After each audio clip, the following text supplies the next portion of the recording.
Today we will learn how to make Greek coffee. Firstly, you need a Greek coffee pot, a spoon to put the coffee in and to stir it, the Greek coffee cup, and the Greek coffee, and the desserts and sweets. You can, for the end, if you want the sweet, you can put those on your plate so you can have with your coffee. So firstly, we will start with putting the water, 1 cup of water. What I usually do is 1 cup of water into there. That's a good amount for one person. You can put if you want like a double-sized cup, a double Greek coffee, you can use a cup that's like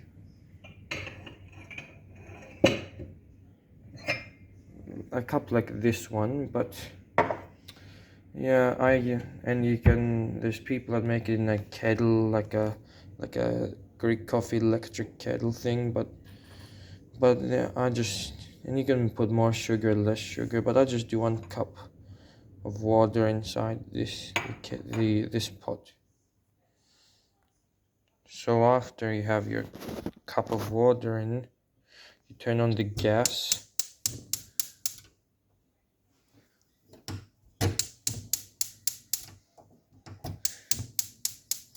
There we go, and and now you have to put your coffee in. After you put your coffee, you have to give it a nice stir and until that dissolves. After, I usually I didn't say this, but I put usually 1 cup because that's how much you usually have. 1 cup of, this is a cup. You want a Greek coffee is water and coffee.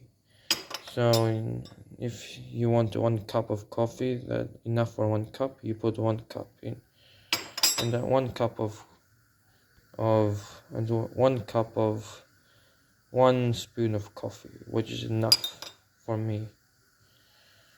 That's how I do it. You can edit the recipe, but that's how I do it. 1 spoon, and until it dissolves. Now you can see it bubbling. When it goes up, when it bubbles up, it rises more up and up. You put it in, like these bubbles. If it bubbles more and more, you can. And now that bubbled quickly. But what I wanted to say was, if it starts bubbling like it did then, I let that bubble a bit too much, and that might affect. You might see that the top layer, they're supposed to have a nice top layer of this kaimaki, we call it. A good Greek coffee has a nice top layer of this, but I let it bubble because I was talking a bit and got distracted. But yes, it's not, the coffee isn't that bad, but maybe a bit burnt taste because I left it a bit to bubble a bit too much. But if you see it bubbling a bit and going up and up, that means it's rising up fast, rising up and up. And if it's a bit fast, it's if it's doing that, it's time to put it in the cup. Don't let it. Don't do the mistake I did. It's a good thing I did this. It's not that bad, but it's a mistake because I left it a bit to rise too much. But don't do that, because even though there's a layer, it can be. I usually make a good coffee, Greek coffee, but because I'm filming, I got a bit distracted talking and let it rise too much. Ideally, you want to let it rise up to here. You don't want it to go all the way to the top, because then it'll have a burnt taste because it would have been burnt. And if it starts rising fast and up, and it goes up to here, you put it in and it has a nice layer, but I let it go up and it's not perfect. I could have done better like I usually do, but I'm filming and it's not the best coffee. But good that you saw the mistake, so you can make it correctly at home. And it doesn't look too bad. It has a nice layer on top. It shouldn't be that bad. And I will taste test this as well. and yes, you can get the lukumis, the Greek delights, and yes, you can put yes, you can put the desserts on the, and yes, you can see you can put some desserts for you to have on the side to have it with your coffee and your desserts. I have my Greek delight here and my Greek biscuits here. And I will try this coffee to see if it's any good. I let it rise a bit too much because I was distracted. But usually, if it starts to rise, you should keep an eye on it. And don't let it rise too much or it can burn like my one did a bit. My one is a bit burnt. I could have done it better, but it's not too bad. It has the top layer kaimaki on it, if you can see. It's not that bad. Let's see, but you learned a lesson from this video. This is a lesson for you to take home to not let it rise. So it's a good thing I made a mistake. We learn from our mistakes.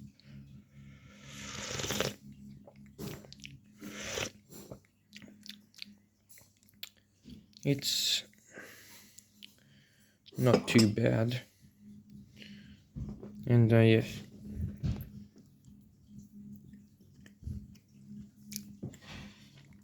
Desserts taste nice, sweet. How desserts taste? Nothing interesting, just nice, sweet, chewy.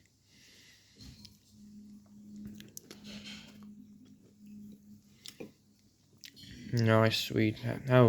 Dessert and how desserts taste sweet.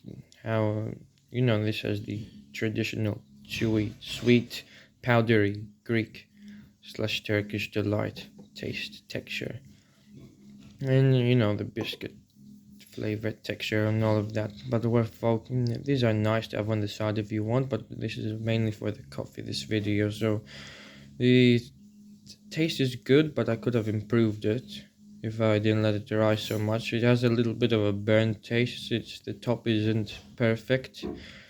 I could have let it, if I kept an eye on it and was less distracted. Usually I don't film, and I make good Greek coffees, I think. But they have a nice layer on top and they have a good taste usually.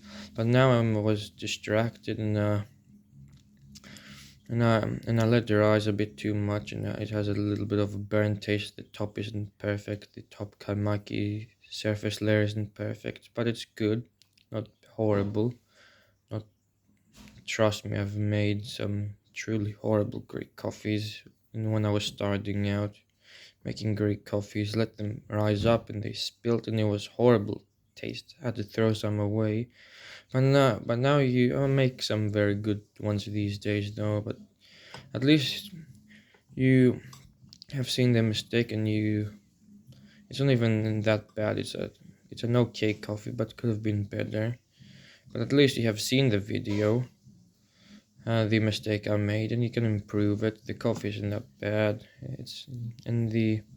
I hope you learned something from this video, and I hope you can make it at home if you want. It's a good thing to have as a dessert after having lunch or dinner. You can have a Greek coffee and a dessert like a Greek delight or a biscuit or a cake or something. And I hope until next time, I hope you enjoyed the video, and please consider subscribing, liking, sharing, commenting. Until next time, have a nice, blessed day.